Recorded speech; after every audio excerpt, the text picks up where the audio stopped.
You there, the black girl in the back with the cheap uniform. Come up here. Now. Chase Hendricks's voice sliced through the Orpheum Theater. 500 guests turned. 2 million viewers watched online. Zara Williams was 11 years old. Her hands trembled. I'm sorry, sir. I didn't mean... Save it. He grabbed her shoulder, dragged her into the spotlight. Let's see if you can actually sing or if you're just taking up space. He snapped at his band. Give her higher ground. The impossible note that made me $2 million. He leaned close, microphone off, but hers still on. Fail quietly, kid. The audience held its breath. What she did next didn't just prove him wrong. It ended everything he'd built on lies. 4 hours earlier, Zara had stood in that same theater with her stomach tied in knots. She lived in Compton with her mother and 2 younger brothers in a 2-bedroom apartment where the heater only worked in 1 room. Her mother was a nurse who worked night shifts at County General, sleeping during the day in stolen 3-hour blocks while Zara made mac and cheese for her brothers and helped them with homework. Money was always the question. Can we afford it? Not this month. Maybe next year. Zara had been singing since she was 5, standing in the second row of the New Hope Baptist Church choir every Sunday. By 7, her choir director, Ms. Johnson, had pulled her mother aside after service. Your daughter has perfect pitch, Ms. Johnson had said. 1 in 10,000 people can identify any note just by hearing it. She hears things the rest of us can't. Her mother had smiled, proud but tired. What do we do with that? Berkeley, Juilliard, professional training. Ms. Johnson paused. It costs money we don't have. So Zara sang at church. She sang in the school choir at Jefferson Elementary, where the music budget had been cut 3 years running. She sang in her room at night quietly, teaching herself runs from YouTube videos on her mother's old phone. Her range was unusual. D3 chest voice to G6 whistle register, those impossibly high notes that sounded like wind chimes. She didn't know this was rare. She just knew it felt right. When the letter came saying Jefferson Elementary had been selected for Chase Hendricks's charity gala, the whole school erupted.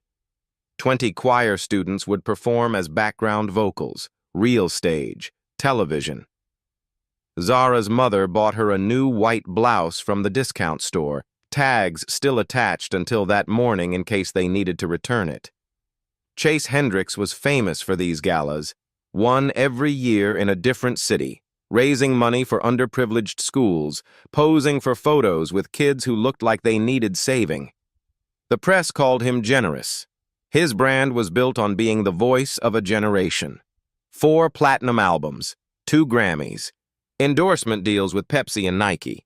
And at the center was that signature note, the whistle register C6 at the end of higher ground that no one else could hit. Except during sound check that afternoon, Zara had heard something that didn't make sense. The choir had been waiting backstage, instructed to stay quiet while Chase rehearsed. Zara had wandered near the wings, curious, wanting to see the stage. And she'd heard him attempt the bridge of higher ground. He'd started strong. His voice was good, trained, polished, expensive sounding. But when he reached for that famous high note, something broke. His voice cracked around A5, 2 full steps below where it should have been. He'd stopped, frustrated, and snapped at his sound engineer. Bring the track up higher on that section. I need more support. The engineer nodded, adjusted something, and when Chase sang it again, the note was perfect. Too perfect. It didn't sound like it was coming from his throat. It sounded like it was coming from the speakers. Zara stood there, confused. She had perfect pitch. She could hear the difference between a live voice and a recording. She could hear the slight digital shimmer, the way the note sat on top of the music instead of inside it. That perfect C6 wasn't Chase Hendricks. It was a backing track. She'd gone back to the choir risers and said nothing. Who would believe an 11-year-old girl from Compton over a man who'd sold 4 million albums? But now, standing under the spotlight with his hand gripping her shoulder, with 2 million people watching and his whispered threat still ringing in her ears, Zara understood something else. He knew she'd heard him at sound check. This wasn't about giving her a moment to shine. This was about making sure no one would ever believe her if she told the truth. The band started playing. The opening chords of Higher Ground filled the theater. Zara's mouth went dry. "I don't think I can," she started.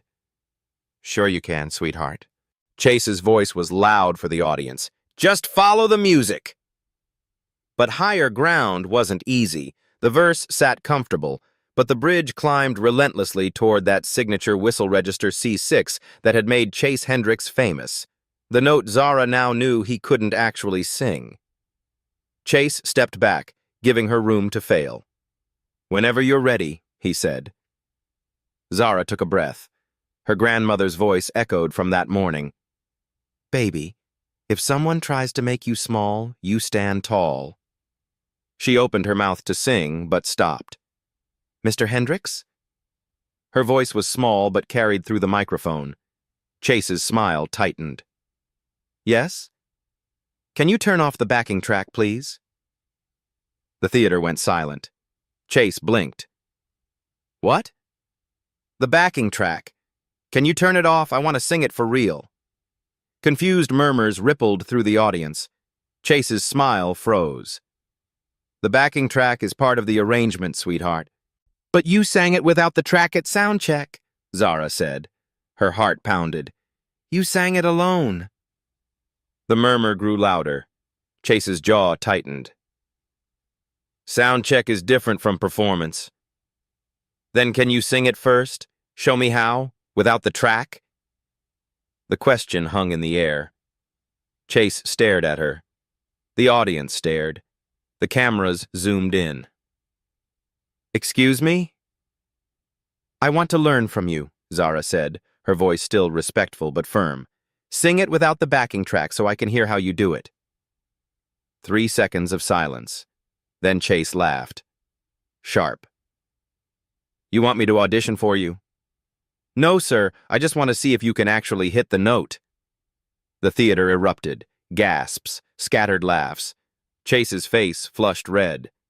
"Of course I can hit the note. I've been hitting it for 15 years. "Then show me." Chase's mouth opened, closed, his hand flexed. "Fine," he said through his teeth. "You want a demonstration?" He turned to his sound engineer. "Kill the backing track. All of it." The engineer hesitated. "Do it." The engineer pressed a button. The music thinned. Exposed. Chase raised his microphone and began to sing. Chase's voice filled the theater, strong at first. Confidence. He moved through the verse with ease, his years of training evident in every controlled breath, every smooth transition. The audience relaxed slightly. Maybe this was just a misunderstanding. Maybe the kid was wrong. Then he reached the bridge. The melody climbed. E4, G4, B4. Chase's voice followed, still solid, still controlled. But as the notes pushed higher, something changed. His neck tensed. His shoulders rose slightly, betraying the strain. D5, E5, A5. And then he reached for the C6. His voice cracked. It broke somewhere around A sharp, a full step and a half below the target, the sound splintering like glass. He stopped abruptly, coughed, tried to cover it with a laugh. "Sorry, folks. Dry throat." He smiled, but it didn't reach his eyes. "That's why we use the track, to protect the voice during long shows." But Zara had heard enough, and so had everyone else. "You didn't hit it," she said quietly. Chase turned to her, his smile now a thin line. "I told you my voice is tired." "But on your album, you hit that note 27 times, Zara said. Her voice was growing stronger now, fueled by something she didn't fully understand yet. "I counted. And in every live video online, you hit it perfectly, every single time." The audience shifted. Phones came out. People started looking at each other. "What are you trying to say?" Chase's voice had an edge now, the smooth veneer cracking. I have perfect pitch, Zara said. I can hear frequencies. The note on your album? It's 1046.5 hertz. That's C6. But what you just sang was 932 hertz. That's A-sharp 5. Someone in the audience whispered, Is she right? Chase's face reddened. Listen, little girl. And the voice on the album, Zara continued, her words tumbling out now, unstoppable. It doesn't sound like you. It's a woman's voice. I looked up your album credits. It says Sophia Mitchell, additional vocals. The theater exploded in whispers. Chase stepped toward her, no longer smiling. You need to stop talking, right now. Why? Zara asked. And for the first time since she'd been dragged onto that stage, she felt something other than fear. Because I'm telling the truth? Because you're 11 years old, and you don't know what you're talking about. I know what I heard at sound check. I know what I'm hearing now. Zara looked out at the audience, at the cameras, at the 2 million people watching. That note isn't yours. You've been lip-syncing it. For 15 years. Chase's hand shot out and grabbed her arm. Not hard enough to hurt, but hard enough to control. We're done here. But before he could pull her off stage, a voice came from the wings. Actually, she's right. Everyone turned. A man stepped into the light, Chase's sound engineer, the one who'd been running the board all night. His face was pale but determined. I've been your engineer for 5 years, Chase. Every single show I've played that backing track. You've never sung that note live, not once. The theater went completely silent. Chase's grip on Zara's arm loosened. He stared at his engineer like the man had just driven a knife into his back. You're fired, Chase whispered. I know, the engineer said. But she's 11 years old, and she's braver than I've been for 5 years. The silence in the theater was absolute. 500 people held their breath. 2 million watched online. Chase Hendricks stood frozen.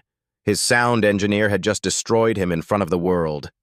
This is ridiculous, Chase said, his voice shaking. You're going to believe some kid over me? I have 2 Grammys. I've sold 4 million albums. Then prove her wrong, someone shouted from the audience. Sing the note. Chase's face went from red to white. I just did. No, you didn't. You cracked. We all heard it. The crowd was turning. Chase looked at Zara, standing there in her discount store blouse and something ugly twisted in his chest. Fine, he said. You think you're so smart? You sing it. Right now. No preparation, no warm-up, no second chances. Zara's hands trembled. This was the moment where she either proved herself or became exactly what Chase said she was. Ms. Johnson's voice carried from the choir section. You can do this, baby. Sing like you do at church. Zara closed her eyes, took a breath, felt the air fill her lungs, felt her diaphragm expand, felt every lesson she'd learned in that small Baptist church settle into her bones. She opened her eyes and nodded to the band. They started again. The intro to Higher Ground for the second time that night, but everything was different now. Zara began to sing. Her voice started soft, almost tentative. The first verse was low, comfortable, well within her range. She focused on the words, on the story the song was telling. Some people in the audience exchanged glances. She was good, sure, but nothing special yet. Then she reached the pre-chorus. Her voice opened up, gaining power without losing control. There was something raw and honest in her tone that hadn't been there in Chase's polished performance. She wasn't performing. She was testifying. The verse climbed higher. D5, E5, F5. Her voice followed effortlessly, each note pure and clear, no strain visible. Chase shifted his weight. His jaw tightened. The bridge approached. This was where he'd failed. Zara didn't hesitate. She shifted registers smoothly, moving from chest voice to head voice without a break. G5, A5, B5. The audience sat up straighter, and then she reached for the C6. It came out clean. No crack, no strain, no trick. Just a pure, sustained whistle register note that rang through the theater like a bell. She held it for 4 seconds, and the sound was crystalline. Perfect. Impossible. Someone in the front row gasped, but Zara wasn't done. She took the note higher. D6, E6, F6. Into territory that Chase's backing track had never even attempted. Her face was calm, almost serene, as she explored the upper reaches of her range with the confidence of someone who'd lived there her whole life. Then she brought it back down. F6 to C6 to A5 to F5, each transition seamless, each note a small miracle. She finished the bridge and moved into the final chorus, her voice now fully open, no longer hiding, no longer afraid. When she sang the last word and let it fade into silence, nobody moved. Then the theater erupted, 500 people on their feet, screaming, applauding, some with tears streaming down their faces. The Jefferson Elementary Choir was jumping. Ms. Johnson had both hands over her mouth. The online stream exploded. Within 30 seconds, 50,000 people had shared the video. Within a minute, Zara Williams was trending worldwide. Zara stood in the spotlight, breathing hard, not quite believing what had just happened. Chase Hendricks looked like he'd been struck. His face had gone gray. Yolanda Carter, a legendary R&B singer sitting as a judge in the front row, stood up. She was crying. "That," Yolanda said, her voice thick with emotion, "is the best thing I've heard from an 11-year-old in my entire career. Baby, you didn't just hit that note. You owned it." The applause grew louder. Marcus Webb, another judge, a black music producer who'd worked with Alicia Keys and Kendrick Lamar, was shaking his head. "I need to say something." He stood up. "I've been in this industry for 30 years, and what we just witnessed was an 11-year-old child singing a note that the man who made it famous can't actually hit." The audience went quiet, the weight of his words settling over them. Marcus turned to the crowd. "That album track? I mixed it. I was there. And Zara's right. That's not Chase's voice. That's Sophia Mitchell. She's a session singer in Atlanta. She was paid $2,000 and asked to sign an NDA. She never got proper credit."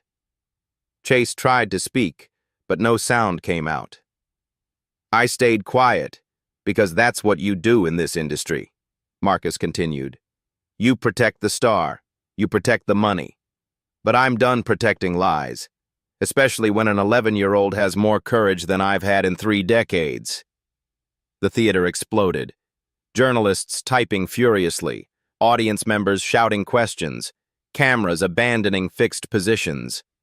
Chase finally found his voice. "This is insane. You're going to destroy my career over a backing track? Everyone uses them. Beyoncé uses tracks." "But they don't claim they're singing live," Yolanda shot back. "They don't sell tickets to live performances and then lip sync. That's fraud, Chase." I didn't," Chase sputtered, looking around for support. But his band members were looking away. His manager was on his phone, probably calling lawyers. Chase turned to Zara, and for a moment she saw something in his eyes that made her step back. Rage, yes, but also fear. "You're going to regret this," he said quietly, just loud enough for her microphone to catch. "You and your little school and your nobody teacher. I will make sure you never work in this industry. Do you understand me? Never." The threat hung in the air, caught by every camera. Ms. Johnson started to rise from her seat, but Zara spoke first. "I'm 11 years old," she said, her voice steady. "I don't work in the industry. I just sing because I love it, and you can't take that away from me." She paused, then added, "But maybe someone should take it away from you." The theater went silent. Then someone started a slow clap, then another. Within seconds, 500 people were applauding, not for Chase Hendricks, but for a child who'd refused to lie. Chase looked around at the cameras, at the ruins of everything he'd built. Then he walked off stage. The moment his foot hit the wings, the theater erupted again. People were on their phones. The live stream chat was moving too fast to read. Someone shouted, "Check Twitter, he's already trending." Not Zara Williams anymore. Chase Hendricks exposed. Chase Hendricks fraud. Chase Hendricks eyes over.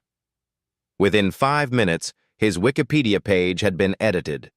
Within 10, major music blogs were posting articles with headlines like, "Famous singer exposed by 11-year-old."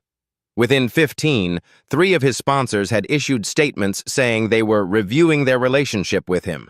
Zara stood on that stage, surrounded by chaos she'd created simply by telling the truth, and felt something she'd never felt before. Not pride, exactly. Not triumph. Just the quiet certainty that she'd done the right thing, even though she had no idea what would come next. The chaos lasted 20 minutes before security cleared the theater. Zara sat backstage in a folding chair, Ms. Johnson's arm around her shoulders, watching adults argue in urgent whispers. Event organizers, Chase's management team, people in expensive suits talking into phones. Nobody was talking to her. Her mother had called 3 times from the hospital, couldn't leave her shift. "Baby, what happened? Are you okay?" Zara didn't know how to answer. What had happened was that she'd destroyed a famous man's career in 3 minutes. Whether she was okay was unclear, and yes, she wanted her mother, but County General was 40 minutes away and her mother couldn't afford to lose this shift. "I'm fine, Mama. Ms. Johnson is here." That had been an hour ago. Now it was nearly midnight. The other choir kids had gone home. The theater was empty except for crew breaking down equipment. Zara was still sitting in that folding chair, waiting. That's when Chase's lawyer arrived. He was a white man in his 50s, wearing a suit that probably cost more than Zara's mother made in 6 months. He carried a leather briefcase and had a smile that didn't reach his eyes.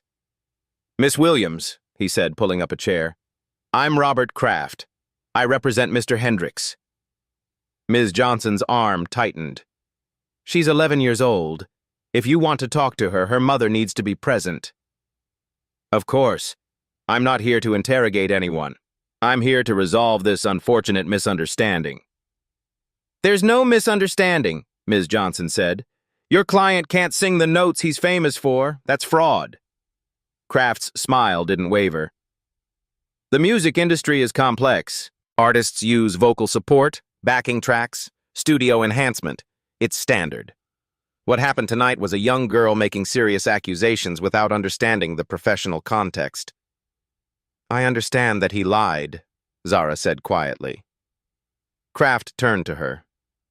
"No, sweetheart. You misunderstood. And unfortunately, that's caused Mr. Hendricks significant harm. His sponsors are threatening to pull out. His tour dates are in jeopardy. Millions of dollars in damages." The word damages hung like a threat. "Are you threatening to sue an 11-year-old? Ms. Johnson's voice was ice. "Not at all. We're hoping to avoid legal action, which is why I'm here with a solution." He opened his briefcase, pulled out a document. "If Zara signs this, we can all move forward." Ms. Johnson took the paper. Her face grew darker with each line. "This says she made false accusations, that she apologizes, that she was seeking attention." "It's a mutual agreement," Kraft said. "In exchange, Mr. Hendricks will not pursue legal action. And as goodwill, he'll personally fund a music scholarship for Zara. $50,000. Full ride to any program she wants." Zara's breath caught. $50,000. That was Berkeley. That was Juilliard. That was everything she'd dreamed of. "And if she doesn't sign?" Ms. Johnson asked. Kraft's smile faded. Then Mr. Hendricks will pursue defamation charges against Zara, against Jefferson Elementary, against you, Ms. Johnson, for failing to supervise." He paused. "The school district has been notified that Mr. Hendricks's donation, $500,000 for your music program, is now in jeopardy." Ms. Johnson's hand trembled on Zara's shoulder. "So, let me be clear," Kraft continued. "Sign this, accept the scholarship, everyone moves on, or refuse, and watch your school lose funding while your family drowns in legal fees they can't afford." He looked at Zara. "What happens next is up to you." Zara stared at the document, at the words that would call her a liar, at the signature line that would erase everything. She thought about her mother working double shifts, about her brothers who needed shoes, about the kids at Jefferson Elementary who'd lose music because of her. She thought about the truth. "No," she said. Kraft blinked. "Excuse me?" "I'm not signing that. I didn't lie, he did. And I'm not going to say I lied just because he's rich, and I'm not." "Young lady, I don't think you understand the consequences." "I understand you're trying to scare me." Zara stood up. Even at less than 5 feet tall, even with shaking hands, she looked him in the eye. "Sue me if you want, but I'm not signing that paper." Kraft's face hardened. "Then we'll see you in court." He gathered his briefcase. At the door, he turned back. "By tomorrow morning, there will be stories about you, about your family, private things, painful things. And when it gets bad, and it will, remember you chose this." Nick. Then he was gone. Ms. Johnson pulled Zara close. "Baby, are you sure that scholarship—" "I don't want his money," Zara whispered. But as they walked into the cold Los Angeles night, Zara couldn't stop shaking. She'd just refused $50,000 and threatened her school's funding.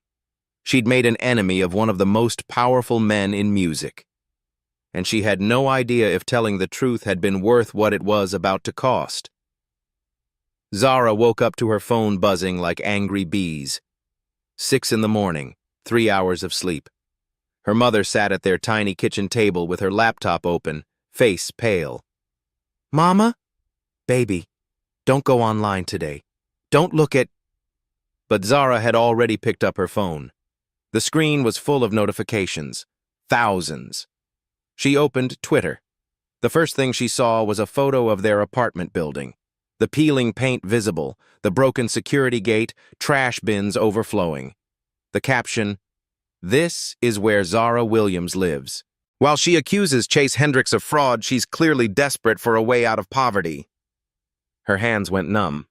The next post was her mother's work schedule, somehow obtained. Her mother barely makes $30,000 a year. Of course, the daughter is looking for a payday. Then photos from school yearbooks. Someone had circled the free lunch stamp on her tray. Government assistance her whole life. This was never about the truth. It's about money.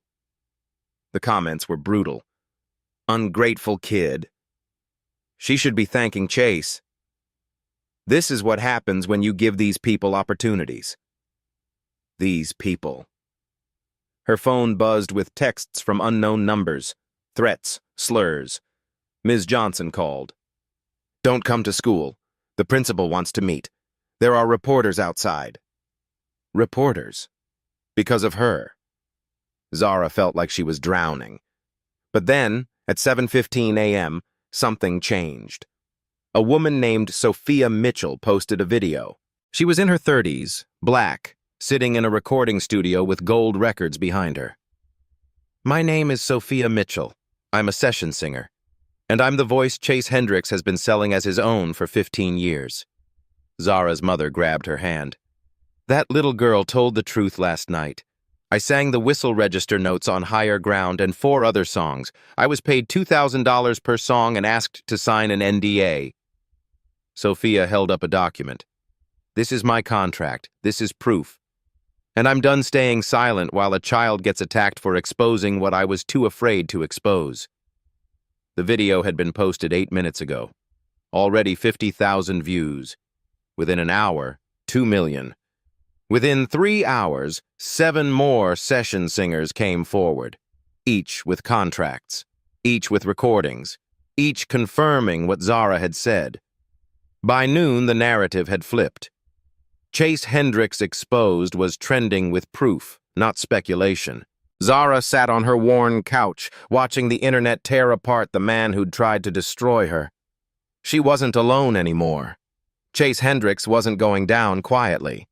By that afternoon, his legal team had filed a $10 million defamation lawsuit, not just against Zara, against Sophia Mitchell, against Marcus Webb, the producer who'd spoken up at the gala, against Jefferson Elementary School for allowing a minor to make false public accusations. $10 million. Zara's mother stared at the legal document that had been hand-delivered to their apartment at 3 p.m. Her hands shook so badly she could barely hold the paper. "We don't have money for a lawyer," she whispered. "We don't have money for anything." The lawsuit was strategic, designed not to win, but to terrify.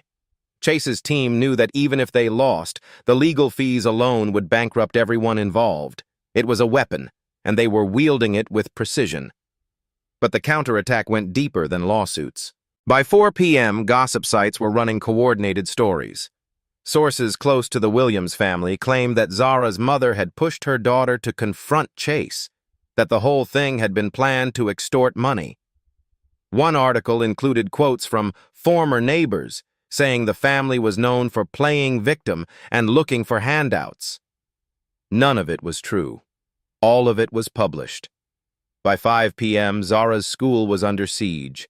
Not just reporters now, but angry Chase Hendricks fans, teenagers and adults standing outside Jefferson Elementary with signs. Liars. Frauds. Leave Chase alone. The principal called an emergency meeting. Zara and her mother sat across from him in his office, and he looked like he'd aged 10 years overnight. "I'm sorry," he said, "but the school board is considering suspending Zara pending investigation." "Investigation of what?" Zara's mother demanded. "She told the truth. You saw the video. Everyone saw it. The board is concerned about the attention, the threats. We've had to increase security. Parents are calling, worried about their children's safety." He rubbed his face. "And Chase Hendricks's lawyers are threatening to sue the district for negligence. They're saying we failed to supervise Zara, that we allowed her to defame their client on school time." "She wasn't on school time," Ms. Johnson interjected from the corner where she'd been standing. "She was at an evening event." "It was a school-sanctioned event," the principal said. "The choir was there representing Jefferson Elementary, which means legally we're liable." Zara felt her chest tighten. "So I'm being suspended because I told the truth?"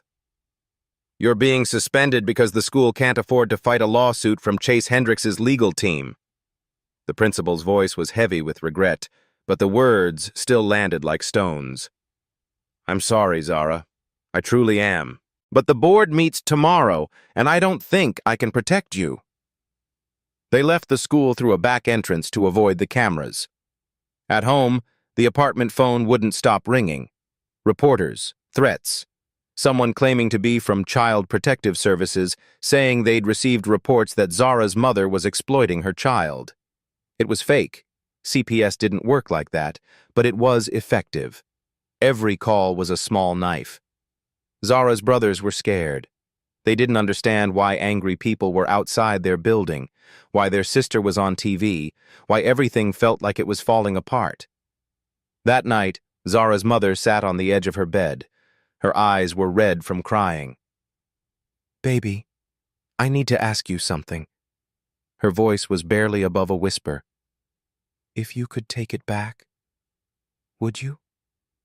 Zara thought about the question, about the $50,000 scholarship she'd refused, about the reporters outside their building, about her school suspending her, about the threats and the lies and the $10 million lawsuit that could destroy their lives. "No," she said finally. "I wouldn't take it back." Her mother closed her eyes, and a tear slid down her cheek.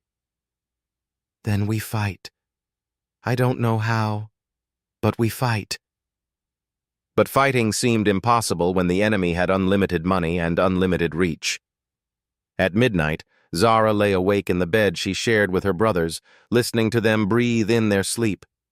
She thought about Chase Hendricks in his mansion somewhere in the Hollywood Hills, probably sleeping peacefully, protected by lawyers and money and the knowledge that the system was built to protect people like him. She thought about how easy it would be to give up, to sign the paper his lawyer had offered, to say she was sorry for telling the truth. And then she thought about Sophia Mitchell, who'd been silent for 15 years before finding the courage to speak, about Marcus Webb, who'd stayed quiet for 3 decades before standing up, about the 7 other session singers who'd come forward, risking their own careers. They'd all been afraid, but they'd spoken anyway, because someone had to. Even if that someone was just an 11-year-old girl who refused to lie. Zara closed her eyes and tried to sleep, knowing tomorrow would be worse, not knowing that tomorrow would bring something she never expected. Help. The knock came at 7 in the morning. Zara's mother answered cautiously, expecting reporters. Instead, she found a woman in her 40s, professionally dressed, carrying a briefcase. "Mrs. Williams? My name is Diana Carter. I'm an entertainment attorney. I'd like to represent your daughter, pro bono." Zara's mother blinked. "I'm sorry, what?" "No charge. Sophia Mitchell hired our firm to defend her. When we heard Chase sued an 11-year-old child, 3 partners volunteered to take Zara's case. May I come in?" Within an hour, their kitchen table was covered with documents. Diana worked quickly, pen moving across legal pads. "Chase's lawsuit is garbage," she said bluntly. "Defamation requires false statements. Everything Zara said was true. He won't win. But he knows that. This is intimidation, not litigation." "So what do we do?" Zara's mother asked. "We counter-sue, fraud, false advertising, breach of contract with ticket holders." Diana looked up. "We make it a class action. Make it too expensive for him to continue." A second knock interrupted them. Ms. Johnson entered with Marcus Webb, the producer who'd exposed Chase on stage. "I wanted to check on her," Marcus said. He sat across from Zara. Up close, she could see exhaustion in his face. Chase's lawyers had gone after him too. "I've been in this industry 30 years, Marcus said. "I've watched powerful people crush careers. But I've also watched movements start." He pulled out his phone. "Look at this." And believe Zara was trending, exploding. Alicia Keys had tweeted, "Protect that child. Listen to her truth." John Legend announced he was covering legal fees if needed. Kelly Clarkson, Fantasia, Jennifer Hudson, all speaking up. "You're not alone," Marcus said. The third knock came at 9 a.m. Rachel Goldstein from 60 Minutes. "I'd like to do a story," Rachel said. "An investigation. Chase's career, his pattern of credit theft, the industry that protected him. I want to tell the whole story." "Why?" Zara's mother asked suspiciously. "Because I have a daughter your age," Rachel said quietly. "And if someone tried to silence her for telling the truth, I'd want someone to help." By noon, the apartment was full. Diana's paralegal had arrived with documents. 2 of Sophia's industry contacts offered statements. Ms. Johnson was coordinating with Jefferson Elementary teachers who wanted to support Zara publicly. Then Sophia Mitchell herself arrived. She wasn't what Zara expected. In videos, Sophia looked polished. In person, she looked tired, human, scared. She sat next to Zara and took her hand. "I was 23 when I signed that NDA," Sophia said. "I needed the money.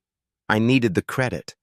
And when they buried my name where nobody would see it, I told myself it was fine. Just business." She paused. "I told myself that lie for 15 years, until I watched an 11-year-old refuse to lie at all." "I'm scared," Zara admitted. "Me too," Sophia said. "But we're scared together now. That's different." By evening, the narrative was shifting. not just on social media, but in major outlets. The New York Times. Session singer speaks out. The hidden voices behind pop music. Rolling Stone was preparing an exposé on Chase's entire catalog. Billboard was investigating how many other artists had similar arrangements. The story had grown beyond Zara. It was about people whose work was stolen, whose talent was used and discarded, whose names were erased so others could shine. Jefferson Elementary's principal called. The school board had voted. Zara wasn't being suspended. Instead, they were declining Chase's donation and issuing a public statement supporting Zara's right to speak truth. "We don't want money from someone who attacks children." That night, a GoFundMe appeared. Not from Zara's family, from parents at Jefferson Elementary, from community members, from strangers who'd seen the videos. The goal was $50,000 to replace Chase's donation. It raised $300,000 in 6 hours. Zara sat on her couch, watching donations scroll past, reading messages from people she'd never met. Teachers, musicians, parents, kids her age who said she'd inspired them. Her mother read from her phone, voice thick. "I'm a session musician in Nashville. I've had my work stolen for 20 years. Watching Zara gave me courage to demand proper credit. Thank you, brave girl." Marcus had been right. This was bigger than one lawsuit, one career, one scared child. This was a movement. And Zara Williams, 11 years old, 4 feet 7 inches tall, was at its center. Not because she'd wanted attention or money or fame, but because she'd done the simplest, hardest thing in the world. She'd refused to lie. The courtroom was smaller than Zara had imagined. Los Angeles Superior Court, Department 23, with wood-paneled walls and fluorescent lights that hummed. 30 people filled the gallery, reporters mostly, and supporters who'd lined up at dawn. Chase Hendricks sat at the plaintiff's table with 5 lawyers in expensive suits. He wore a navy blazer and an expression of wounded dignity. Zara sat at the defense table between her mother and Diana Carter. Her legs dangled from the chair, not quite reaching the floor. She wore the same white blouse from the gala, the nicest thing she owned. This wasn't the full trial. This was a preliminary hearing on Chase's motion for an injunction to stop Zara, Sophia, and Marcus from making more defamatory statements. Judge Patricia Moreno entered. Latina woman, 60s, 20 years on the bench. She looked at Chase's team, then at Zara, and something flickered across her face. "Mr. Kraft," she said to Chase's attorney, "you're seeking an injunction against an 11-year-old child?"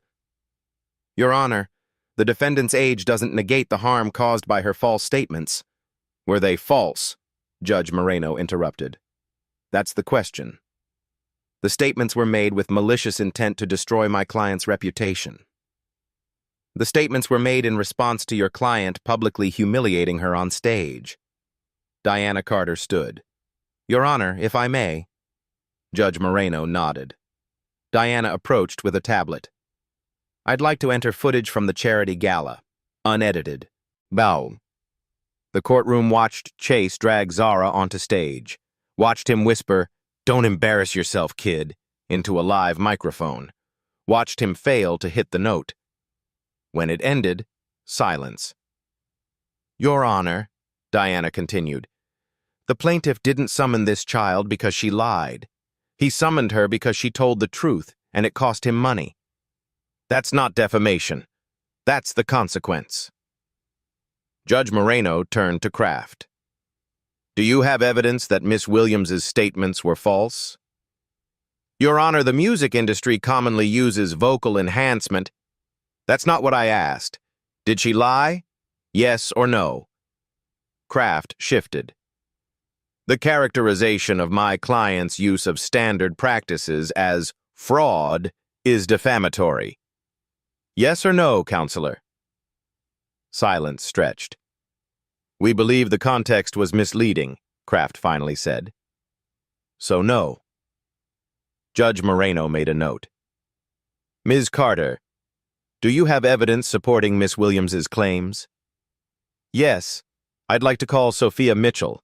Sophia took the stand, was sworn in. Diana walked her through testimony. The contracts, the NDAs, the recordings proving her voice was on Chase's albums. The emails explicitly instructed her never to claim credit. Miss Mitchell, Diana asked, when you heard Zara Williams say Chase Hendricks couldn't sing those notes, what did you think? I thought, finally. Someone said it out loud. And was she correct? Yes, completely. Diana sat. Kraft stood for cross-examination, but Judge Moreno held up her hand. I've heard enough. She looked at Chase directly. Mr. Hendricks, I'm going to ask you something. You're under oath, even not on the stand. Can you, right now in this courtroom, sing the note in question? Chase's face went pale. Your Honor, I don't see how that's relevant. It's extremely relevant. You're asking this court to silence people who say you can't hit a note. Prove them wrong. Sing it. The courtroom held its breath. Chase looked at his lawyers, at the judge, at Zara. My voice isn't warmed up. I can't just perform on demand. You performed on demand for 15 years, Judge Moreno said. You sold tickets to live performances. Surely you can demonstrate it once. Chase's mouth opened, closed. No sound came out. That's what I thought. Judge Moreno picked up her gavel. The motion for injunction is denied. Furthermore, I'm sanctioning the plaintiff for bringing a frivolous suit intended to silence truthful speech. Mr. Hendricks, you don't get to drag an 11-year-old into court because she embarrassed you. She looked at Zara. Miss Williams, you're free to continue telling your story. That's called the First Amendment. It protects truth, even when truth is inconvenient. The gavel came down. The gallery erupted. Reporters rushed for exits. Camera flashes went off. Chase Hendricks sat frozen, his lawyers already packing briefcases. Zara felt her mother's arms around her, felt Ms. Johnson's hand on her shoulder, heard Sophia crying with relief. Outside the courtroom, Rachel Goldstein waited with her 60 Minutes crew. Zara, how do you feel? I feel like I can breathe again. That night, the 60 Minutes episode aired. 18 million people watched Rachel's investigation. They saw contracts with session singers. They saw frequency analysis proving the voice wasn't Chase's. They saw musicians who'd been silenced by NDAs. They saw Chase, defensive and angry, claiming victim status. They saw him refuse to sing the note when Rachel asked. And they saw Zara, 11 years old, in her small apartment, explaining what perfect pitch was, how she'd known, why she'd spoken. I wasn't trying to hurt him, she said to the camera. I was just telling the truth. I didn't know the truth could be so dangerous. By credits, Chase's remaining sponsors had withdrawn. His label dropped him. Vegas residency canceled. The Grammy committee announced they were reviewing his awards. His career, built on stolen voices and protected lies, was over. Ended by a child who'd simply refused to stay quiet. 3 months later, Chase Hendricks filed for bankruptcy. The class action lawsuit settled. 15,000 ticket holders received refunds totaling $23 million. His mansion went up for sale. His car collection, recording studio, music rights, all liquidated to pay debts. Both Grammy Awards were officially revoked. The Recording Academy cited fraudulent representation of vocal performance. First time in Grammy history. Chase attempted a comeback tour 6 months later. Unplugged and unfiltered, promising everything live, complete transparency. 8 dates in small venues. He sold 11% of tickets. The reviews were brutal. Hendrix's voice, exposed without studio magic, reveals an unremarkable tenor with limited range.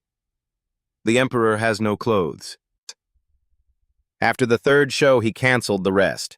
Last anyone heard, he was teaching music business at an online for-profit college, making promotional videos nobody watched. But this story isn't about Chase's fall. It's about what rose. Zara Williams received 5 major label offers. Her mother declined them all. She's 11 years old. She needs to be a child first. Instead, Zara signed with an independent label owned by black musicians. The contract was unusual. No albums required until 16, creative control guaranteed, ownership of her masters, and 15% of earnings went to a fund she created. Unbreakable Voices. The fund provided scholarships for young singers from underprivileged backgrounds, free vocal training, music theory, and legal education about contracts and rights. 50 scholarships the first year, 200 by year 3. Zara recorded one single, My Own Voice. She wrote it with Sophia Mitchell, about finding courage, speaking truth, saying no when everyone expects silence. It went gold in 6 weeks. The video featured Zara singing in her church, her school, her apartment, places where her real voice was born. At the end, 50 scholarship recipients joined her. Every race, every background, all credited, all seen. The industry changed. California passed Assembly Bill 2847, Zara's Law, required disclosure when live performances used pre-recorded vocals. Tickets had to state it. Violation was consumer fraud. 12 states adopted similar laws within 18 months. The Recording Academy overhauled credit requirements. All submissions needed detailed documentation of every vocalist. Additional vocals are no longer acceptable. You had to name them. Spotify and Apple Music added credits tabs to every song. Session musicians invisible for decades suddenly had names attached to their work. A session musicians union formed. 2,000 members in the first year. They negotiated minimum standards, proper credit, royalty participation, legal protection. 47 artists voluntarily updated liner notes, acknowledging uncredited session singers. Transparency became the new currency. Sophia Mitchell's career exploded. She'd been in the shadows 15 years, now magazine covers. She released her own album. She won a Grammy, for real. In her acceptance speech, she thanked Zara. I was too afraid to speak for 15 years. This 11-year-old showed me what courage looks like. This award belongs to both of us. Marcus Webb started a production company dedicated to properly crediting new talent. I'm done protecting frauds. I'm protecting the truth now. Jefferson Elementary's music program became the best funded in the district. $800,000 from GoFundMe. 2 new teachers, instruments for everyone, scholarships named after Ms. Johnson. Ms. Johnson received offers from prestigious schools. She turned them down. My kids are here. I'm staying. 1 year after the gala, Zara performed at the Grammy Awards. 12 now, still in regular school, still sharing a bedroom, still singing in church. She stood on that stage in a simple dress. No elaborate production, just her voice and piano played by Sophia. She sang My Own Voice. When she hit the final note, a sustained C6 that rang clear through the Staples Center, 18,000 people rose to their feet. Not because it was impossible, because it was honest. Remember that moment? When Chase Hendricks pointed at a small black girl in a cheap uniform and dragged her onto a stage, expecting her to crumble. When he whispered, "Don't embarrass yourself," into a live microphone, thinking nobody would care. He thought he was teaching her about knowing her place. He didn't know she was about to teach the world about truth. 18 months later, Zara Williams is 13. Still in that apartment in Compton. Still shares a bedroom with her brothers. Still takes the bus. But everything changed. Session singers who'd been invisible for decades now have their names in lights. Young artists have legal protection. Audiences demand transparency.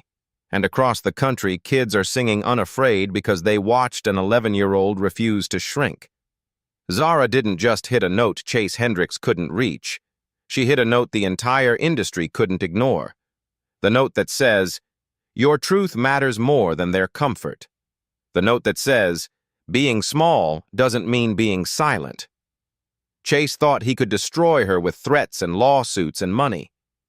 He learned what every bully learns. You can't silence someone who's decided their voice matters.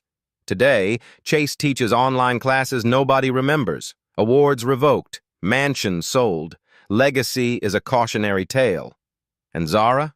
Still just a kid who loves to sing, who does homework and argues with her brothers, who sometimes forgets she changed an industry. That's real courage. It doesn't need an announcement or spotlight or millions of dollars. Sometimes it sounds like a 12-year-old saying no when everyone expects her to fold. So here's the question.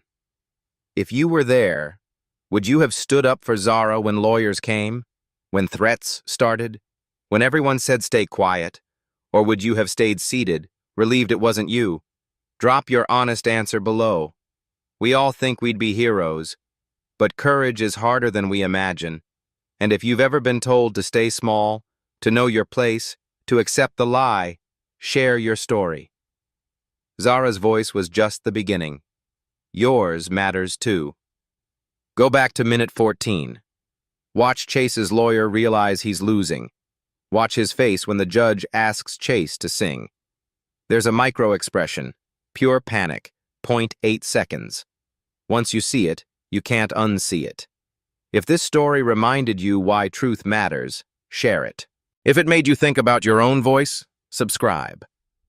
The world doesn't need more people who stay silent to stay safe. It needs more Zaras. Maybe that's you.